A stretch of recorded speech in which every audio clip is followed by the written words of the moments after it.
A la sombra de la encina era una radionovela de los años 70 que posteriormente evolucionó a las fotonovelas y que más tarde terminó en Los Culebrones. Hablamos de radio, hablamos de prensa gráfica, hablamos de televisión. Aquí estamos a la sombra de unos pinos y los pinos no sé qué tienen que ver con la radio, Luis. Los pinos. Pues me acuerdo de Javier del Pino, locutor de radio. Pero me parece que es un maravilloso lugar debajo de un pino para estar con un transistor escuchando la radio. Pero ya no se está con transistores escuchando la radio, se está escuchando la radio con el móvil o el podcast de un programa que te ha gustado. ¿Cómo ha cambiado la radio? Bueno, ha sufrido o ha disfrutado de una transformación brutal, ¿no? en los últimos años por la tecnología.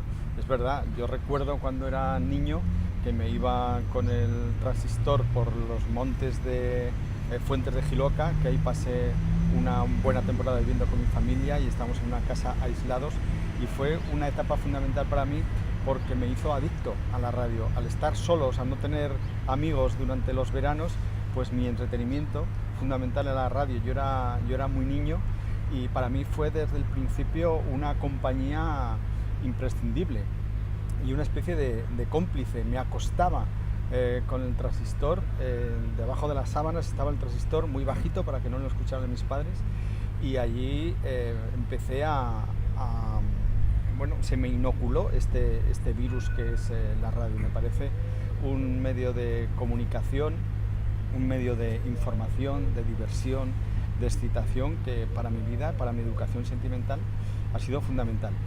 Desde entonces ahora, imagínate, no tiene nada que ver la tecnología, pero la esencia de la radio se mantiene. Es decir, la capacidad que tiene la radio de establecer una especie de intimidad, de complicidad con el oyente, no lo tiene otro medio de comunicación. El primer locutor de radio que a mí me trastornó de alguna manera fue tu padre, porque yo, gracias a tu padre y a un gol que celebró del Zaragoza cuando yo tenía 4 años y que lo celebraron besándose y abrazándose mi padre y mi tío Luisito, gracias a ese instante siempre pienso que yo soy tan aficionado al fútbol y tan loco del Real Zaragoza. Y a partir de ahí todo lo que la radio me ha dado han sido alegrías, ha sido educación, ha sido el tener una manera incluso de ver el mundo y de estar en la vida, y yo soy un radioadicto y lo voy a ser toda mi vida.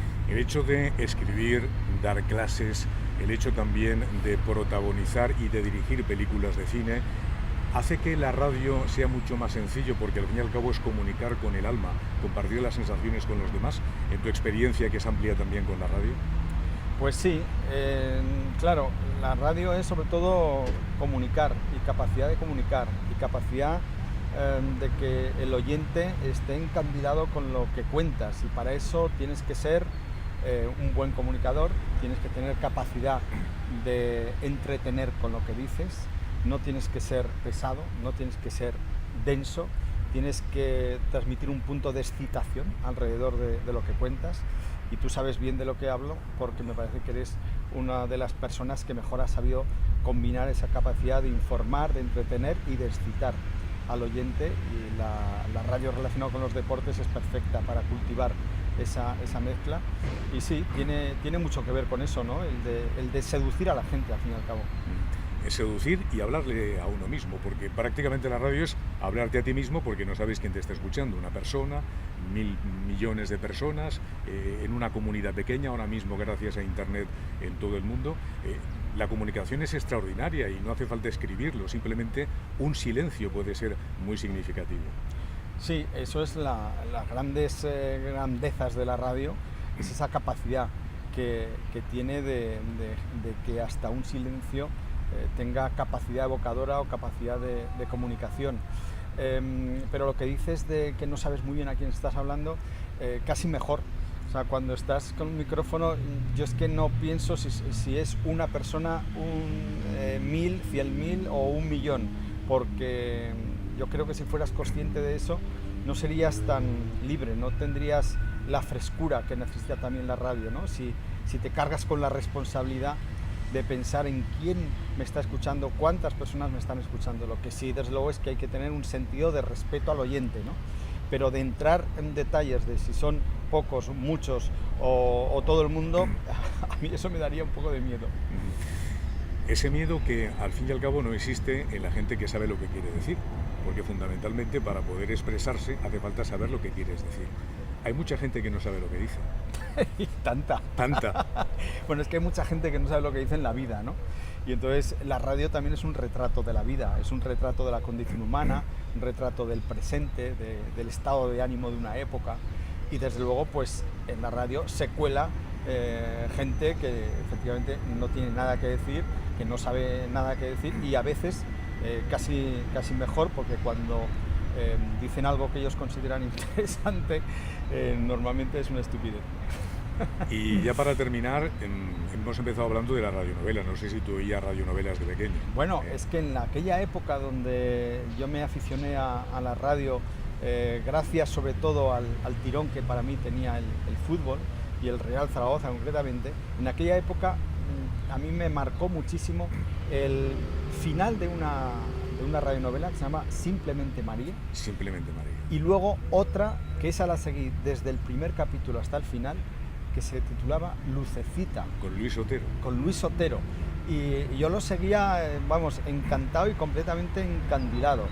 Y esa especie de capacidad que tiene la radio de generar una adicción a un programa, a una serie, a un locutor, de generar fanáticos, ¿no?, alrededor de un fenómeno radiofónico, pues sí, yo lo viví con gente como tu padre, o con radionovelas como especialmente Lucecita, que es la que más me marcó, porque yo era muy niño y era la primera vez que escuchaba algo así, y para mí fue descubrir todo un mundo.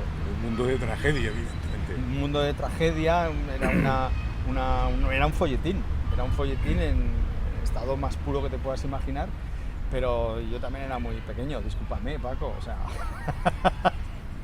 Yo la oía también, ¿Qué programa de radio harías? Ahora que te puedes permitir hacer prácticamente de todo. ¿Tú piensas que te dicen, tiene usted presupuesto para hacer un programa de radio? Bueno, yo haría un programa de radio que fuera muy variado, porque a mí me gustan muchas cosas en esta vida, tengo muchas pasiones de diferentes tipos.